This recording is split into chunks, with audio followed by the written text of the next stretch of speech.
Ito yung grapes natin nung kapanahonan. Lumboy. Ito sa amin tawag dito, lumboy mga kaibigan. Sobrang sarap. Nandun na yung tamis niya at asin. Sobrang sarap. Lumboy nga talaga.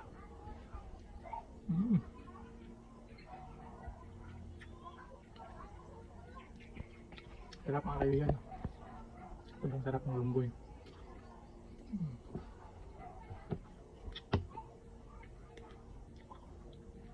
Ano kayang tawag dito sa inyo mga kaibigan?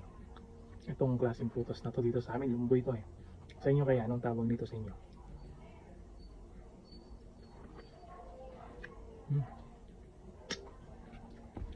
Bihira na lang to ngayon. Itong klaseng prutas na to, lumboy kung tawagin dito sa amin. Bihira na to ngayon. Minsan ka na lang makakita nito. Kaya sulitin na natin mga kaibigan. Sobrang sarap. Ito yung prutas natin nung kapanahonan. Naalala ko nung nasa elementary pa lang ako. Ito, kinakain namin ito. Sobrang eh.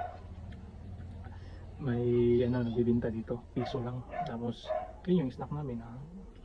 Sarap. So, minsan nga yung mga damit namin nagkakulay purple na. Galit na lang yung mga nanay namin kasi pag uwi namin, purple na yung nagka-stay na yung damit namin.